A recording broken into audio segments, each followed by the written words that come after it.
Hola amigos de YouTube. En el presente video tutorial les explicaré por qué instalar un sistema operativo de 32 bits o 64 bits.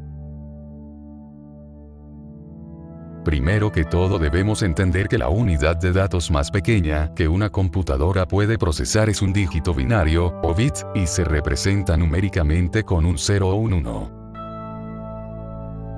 Un sistema operativo de 32 bits es un sistema operativo que manipula o mueve los datos en grupos de 32 bits. ¿Qué es un bus? Se denomina bus, en informática, al conjunto de conexiones físicas, cables, placa de circuito impreso, etc., que pueden compartirse con múltiples componentes de hardware para que se comuniquen entre sí. El propósito de los buses es reducir el número de rutas necesarias para la comunicación entre los distintos componentes, al realizar las comunicaciones a través de un solo canal de datos. Esta es la razón por la que, a veces, se utiliza la metáfora autopista de datos. Características de un bus. Un bus se caracteriza por la cantidad de información que se transmite en forma simultánea. Este volumen se expresa en bits y corresponde al número de líneas físicas mediante las cuales se envía la información en forma simultánea. Un cable plano de 32 hilos permite la transmisión de 32 bits en paralelo.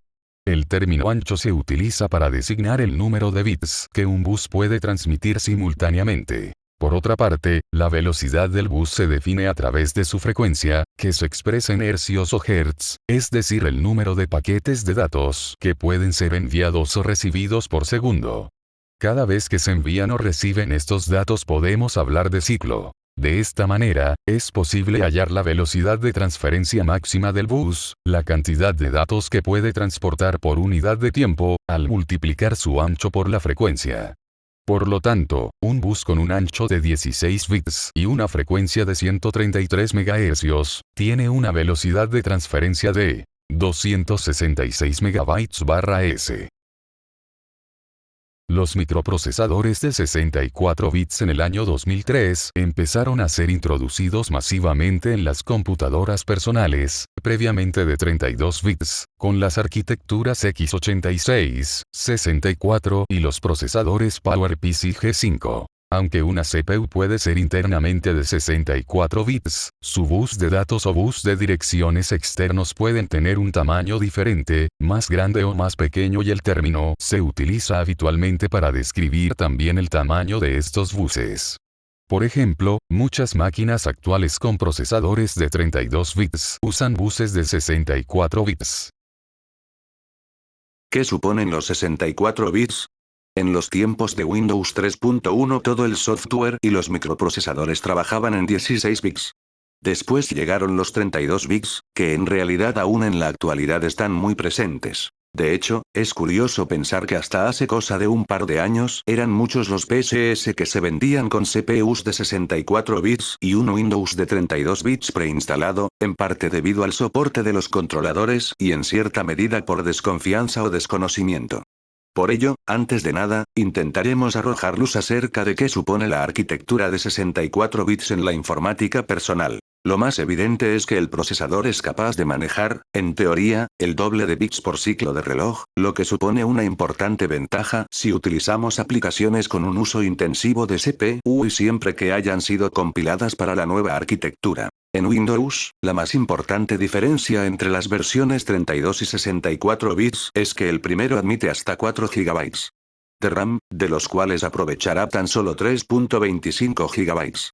En el caso de los sistemas operativos de 64 bits, estos admiten hasta 192 GB de RAM. Algo a tener en cuenta es la compatibilidad del software de usuario, es decir, los programas y los controladores encargados de hacer funcionar el hardware.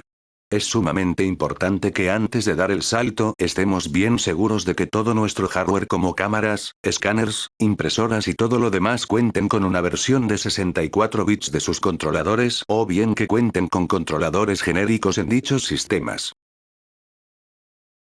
Otra cosa que tenemos que tener en cuenta es que si queremos migrar a una arquitectura de 64 bits a partir de una versión de Windows de 32 bits, no se podrá hacer mediante una actualización o parche, tendremos que comprar una versión específica para esa arquitectura.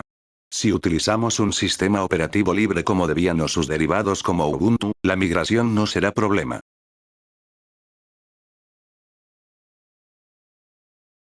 Aclaremos la siguiente duda.